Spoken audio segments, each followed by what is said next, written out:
안녕하세요. 법무법인 일로 공무원 징계센터의 오종훈 변호사입니다.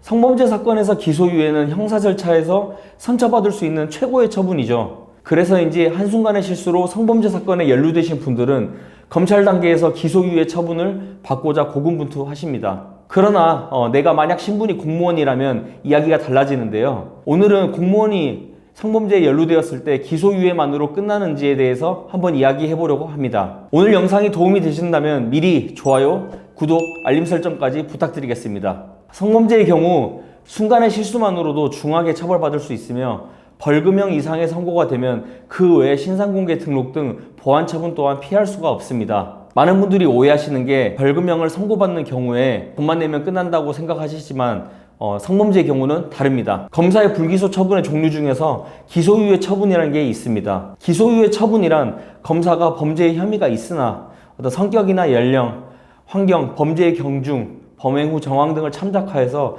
기소를 하지 않는 것입니다. 이와 관련해서 자세한 내용은 좋은 일로 채널에 올라온 변경식 변호사의 영상을 보시면 더 자세하게 알 수 있습니다. 따라서 성범죄 혐의를 받고 계신다면 성범죄 보안 처분이 내려지지 않는 기소유예 처분을 받을 수 있도록 노력을 하셔야 하는데요. 그런데 말입니다. 군인, 교사 등의 공무원의 경우는 상황이 많이 다릅니다. 기소유예 처분도 매우 무거운 처분이라는 것이 이 사건 영상의 핵심입니다. 물론 벌금형 100만 원 이상의 형사처벌을 받게 된다면 당연퇴직 대상에 해당하지요. 공직생활을 유지할 수 있다는 점에서는 정말 긍정적인 처분이긴 합니다. 그러나 공무원의 형사사건, 그 중에서도 성범죄로 기소유예 처분을 받게 되면 공무원 징계령에 따라 징계를 받게 됩니다. 공무원 징계령에는 다양한 사유와 비위의 정도에 따라서 징계 처분 수위를 달리하고 있는데요. 그 중에서도 성비위의 경우 성 관련 비위 징계 기준을 따로 마련하고 있습니다. 내용을 간단하게 살펴보면 미성년자 또는 장애인을 대상으로 성폭력 범죄를 저지른 경우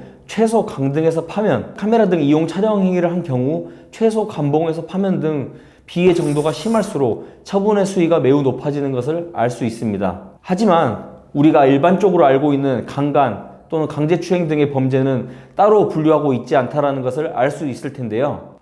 그럼 뭐야? 이렇게 감옥에 해당하니까 견책도 받을 수 있겠네? 라고 하는 생각이 들 것입니다. 하지만 꼭 그렇지 않습니다. 강제추행보다 상대적으로 처벌 수위가 낮은 통신매체 이용 음란죄, 공연 음란 행위의 경우 최소 징계가 감봉입니다. 그렇다는 것은 강제추행이라는 범죄를 저질렀다면 그 범죄 자체만으로 비위의 정도가 심하다고 판단할 수 있는 것입니다. 형사 단계에서는 피해자와의 합의 등을 통해 기소유예 처분을 받았다고 하더라도 징계 단계에서도 선처받기는 쉽지는 않죠. 공무원은 가장 낮은 처분인 견책 처분만 받게 된다 하더라도 많은 불이익들이 있습니다. 그런데 그 이상의 징계인 감봉, 정직, 강등 처분을 받게 된다면 앞으로 공직 생활을 하는 내내 정말 수많은 불이익을 감내하게 될 것입니다. 징계 처분을 받게 되었다면 무조건 100% 수긍해야 하냐? 그건 아닙니다. 징계 처분에 대한 불복 제도로 소청심사라는 것이 있습니다. 소청심사는 징계 기준보다 과하게 처분받았을 때 징계 처분을 취소하고 싶을 때 신청할 수 있는 제도인데요. 본인의 처분이 과하다는 점을 법적으로 주장하여 징계 감경이나 취소를 요청해 볼 수 있습니다.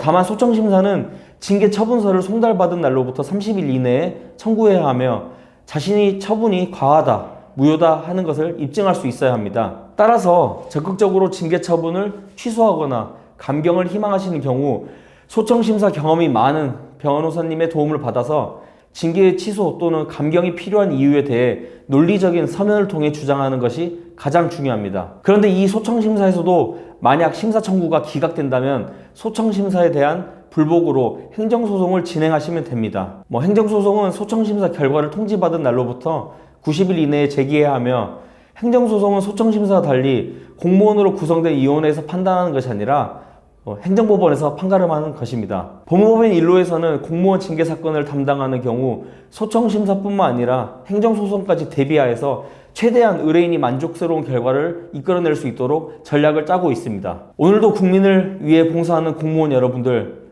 형사사건, 특히 성범죄는 정말 조심하셔야 합니다. 그러나 순간의 실수로 성범죄 사건에 연루되셨다면 징계 처분에 대한 대비가 반드시 필요합니다. 법무법인 일로 공무원 징계센터에서는 형사사건과 징계처분으로 고민하시는 모든 공무원 여러분들께 최선의 결과를 이끌어낼 수 있도록 도와드리고 있습니다. 시청해주셔서 감사합니다.